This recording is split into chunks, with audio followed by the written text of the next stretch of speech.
नमस्कार और स्वागत है। आज हम भगवत गीता के एक बहुत ही खास श्लोक पे थोड़ी गहराई से बात करने वाले हैं। ये है पहले अध्याय का 27वां श्लोक और हमारे पास जो स्टडी मटेरियल है वो खास तौर पर इसी श्लोक का विश्लेषण करता है। टाइटल है उसका अर्जुन का करुणा और शोक। जी।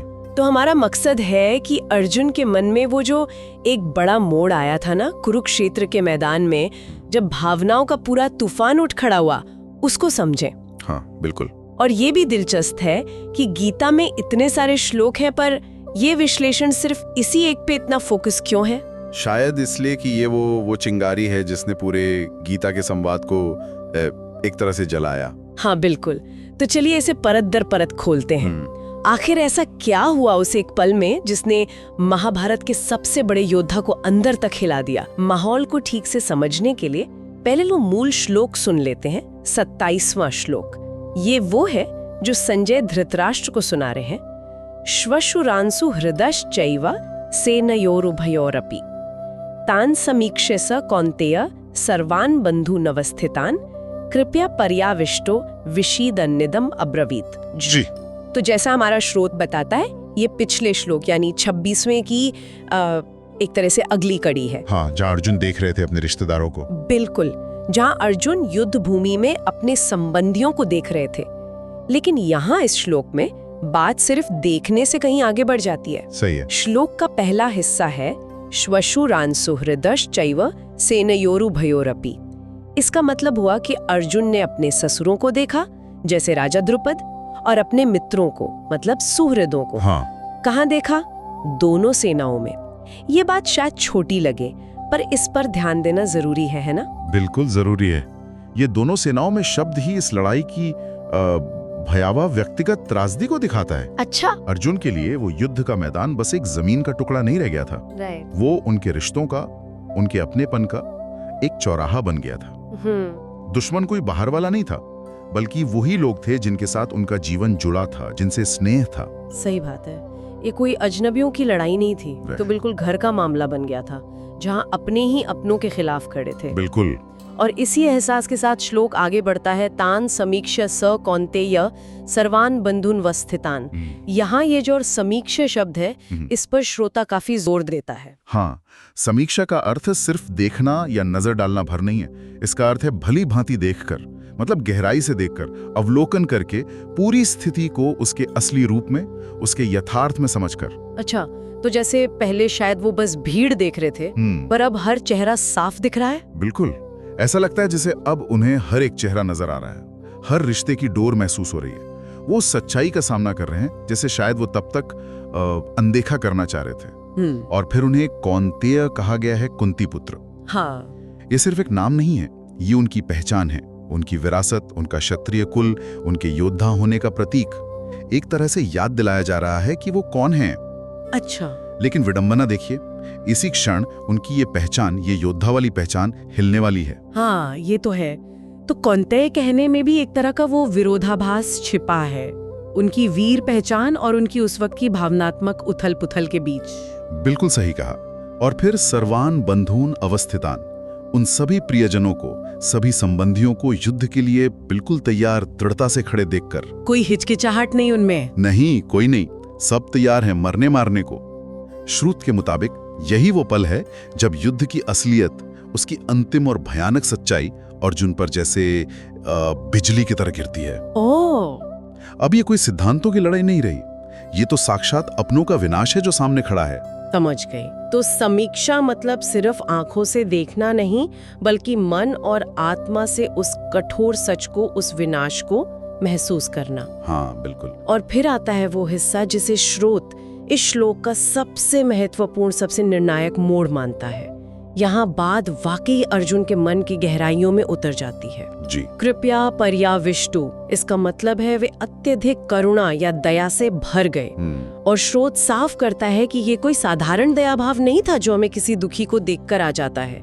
ये पर्या कृपा है, यानी चरम करुणा, एक्सट्रीम कंपैशन। हाँ, परम कृपा। ऐसी करुणा जिसने उनके पूरे वजूद पर, उनके मन मस्तिष्क पर जैसे कब्जा कर लिया हो, जैसे कोई लहर आई हो और उन्हें पूरी तरह अपने अंदर समा लिया हो। हाँ, ये जो आविष्टो शब्द है ना, वो यही दिखाता है, पूरी तरह से अभिभूत हो जाना, वशीभूत हो जाना, जैसे किसी बाहरी शक्ति ने उन्हें अपने वश में कर लिया हो। अच्छा। और यहाँ वो शक्ति करुणा की थी।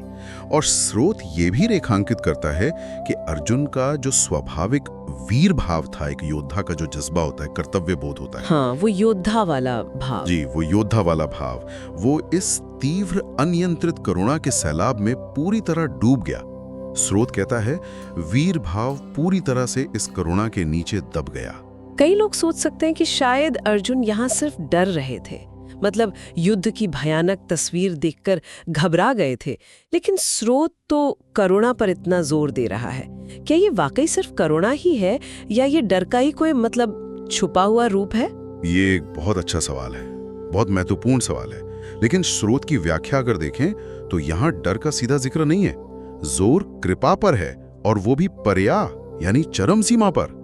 ये एक ऐसी तीव्र सहानुभूति है जो उन्हें पूरी तरह से जैसे स्थिर कर देती है, पंगु बना देती है। और ये समझना जरूरी है कि ये करुणा सिर्फ दुश्मन सेना के लिए नहीं है, ये दोनों तरफ खड़े अपने प्रियजनों के संभावित विनाश को देखकर उपज रही है। अच्छा, सबके लिए? हाँ, सबके लिए। ये उनके अंदर का योद्धा और उनके अंदर का संबंधी, इन दो पहचानों का सीधा टकराव है।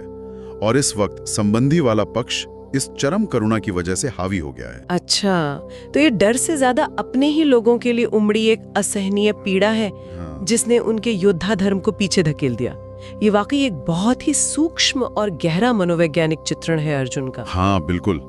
और यहाँ एक दिलचस्प पहलू ये भी है कि कैसे मानवीय भावनाएं, जिन्हें अक्सर युद्ध या कर्तव्य के सामने कमजोर मान लिया जाता है, यहाँ इतनी सेंट्रल भूमिका निभा रही है। सही बात। अर्जुन की महानता सिर्फ उनके तीर चलाने में नहीं है, बल्कि इस गहरी भावनात्मक क्षमता में भी है, भले ही वो इस वक्त उन्हें पीड़ा दे रही है।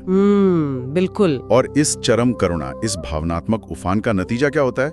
श्लोक का आखिरी हिस्सा बताता है, विषीदन इदम अब्रवीत। सिर्फ उदासी नहीं है, ये विषाद है, एक गहरा अवसाद।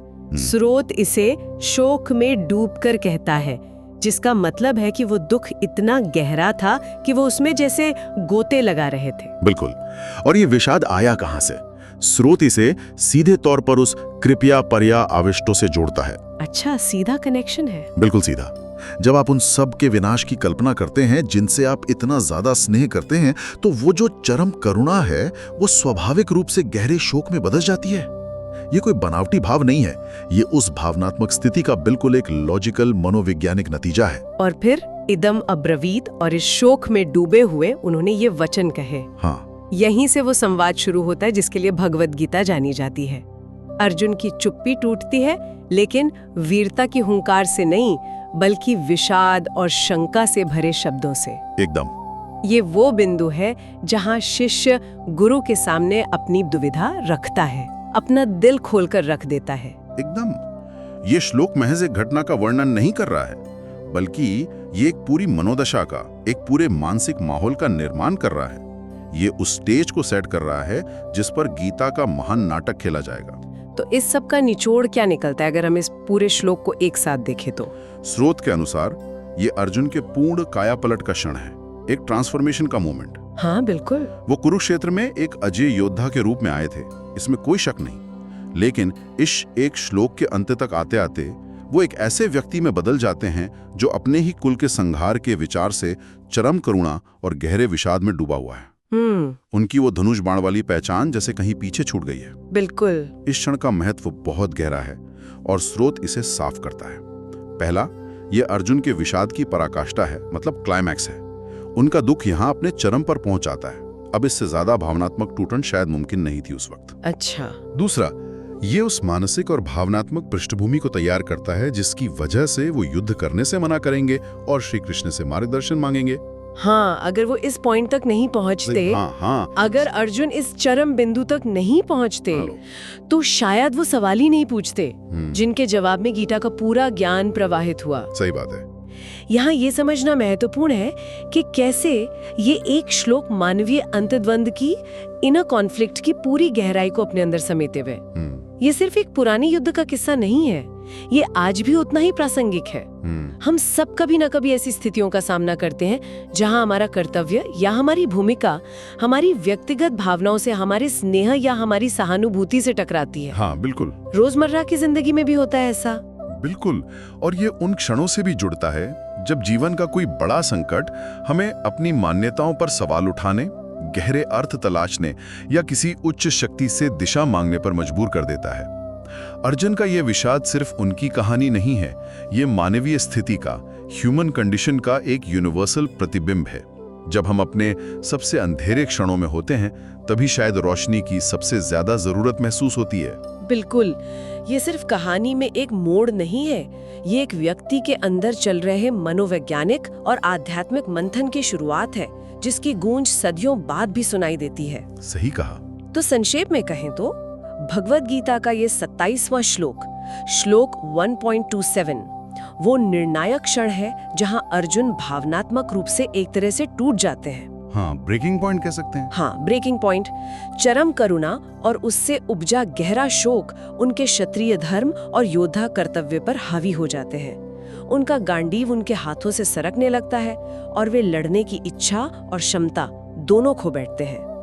और यही वो जमीन है, दो फाउंडेशन है जिस पर कृष्ण के उपदेशों का बीज बोया जाएगा। एकदम सही। और जैसा कि हम अपनी इस चर्चा के अंत में आ रहे हैं, एक विचारणीय प्रश्न श्रोताओं के लिए छोड़ा जा सकता है। हाँ, जरूर। स्रोत अर्जुन की करुणा और शोक पर इतना जोर देता है।